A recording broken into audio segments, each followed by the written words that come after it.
Um objeto de forma arbitrária está sujeito a forças que produzirão um torque resultante nulo. Estou fazendo essa afirmação.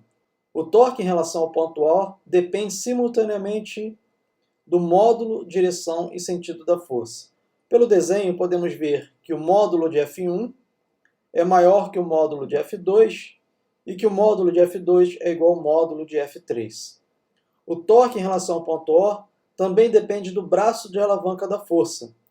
O braço de alavanca da força é a distância perpendicular entre a linha de ação da força e o eixo de rotação.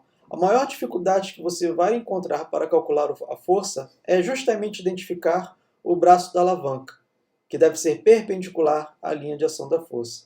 Nesse nosso desenho, o braço de alavanca B1 é menor que o braço de alavanca B3, mas o braço de alavanca B2 é igual a zero, porque a linha de ação da força F2 passa pelo ponto O. Então, em relação ao ponto O, o torque, que é dado pelo produto do braço da alavanca vezes a magnitude da força, é igual a zero para a força F2. Agora, o torque produzido pela força F1, que é positivo, será igual ao torque produzido pela força F3, que é negativo. Essa igualdade é atribuída aqui nesse desenho porque estou afirmando que o objeto está sujeito a forças que produzirão um torque resultante igual a zero. Em consequência, o somatório dos produtos dos braços de alavanca vezes as suas forças correspondentes deve ser igual a zero. Há duas maneiras equivalentes de determinar o torque causado por uma força quando ela não é perpendicular à linha radial, desde o pivô até o ponto de aplicação da força. Observe a figura. O pivô, uma barra que pode girar em torno desse pivô e uma força aplicada à extremidade direita da barra. O vetor R é um vetor a partir do eixo de rotação até o ponto de aplicação da força. Para calcular o torque nessas situações, podemos decompor a força em componentes paralelos e perpendiculares a essa linha radial. O torque, neste caso, será dado por R, a força perpendicular a R, onde a força perpendicular é F seno de θ. Vejamos aqui a figura. A força F foi trocada pelas suas componentes paralela ao vetor radial, ou a essa linha radial, e uma componente perpendicular ao vetor R, ou a linha radial. O ângulo entre a força e a linha radial é θ. Então, se você calcular aqui, seno de θ é o cateto oposto, que é numericamente igual à força perpendicular à linha radial, sobre hipotenusa, que é F. Sendo assim, a força perpendicular é numericamente igual a F seno de θ.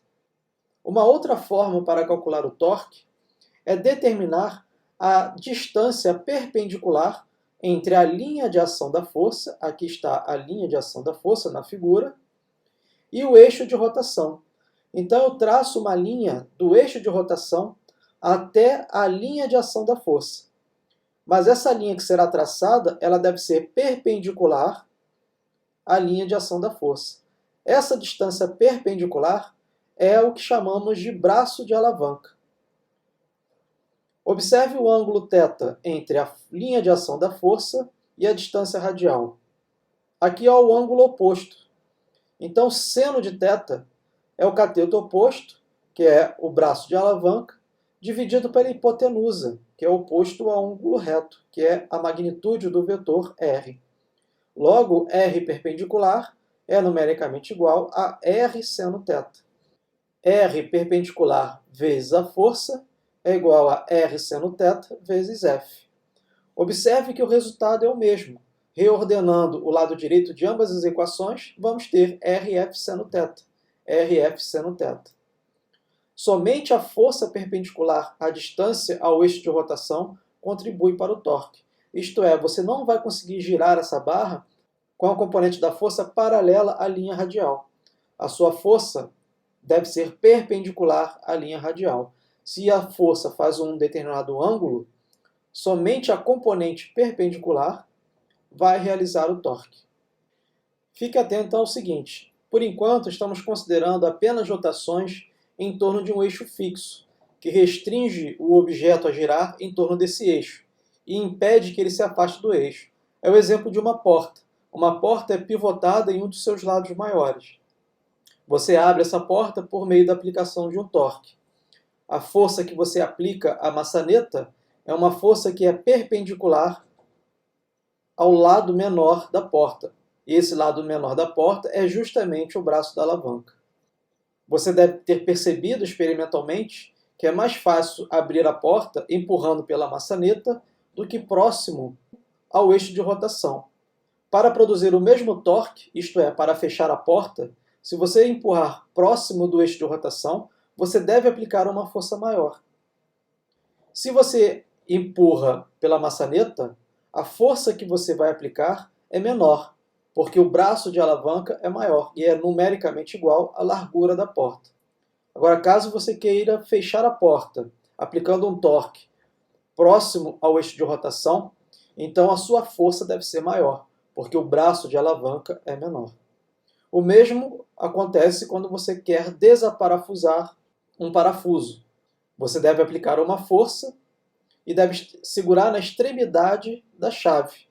O comprimento da chave é o seu braço de alavanca. Então, o torque será o produto da força pelo braço da alavanca. Observe que nessa figura, a força e o braço da alavanca são grandezas perpendiculares.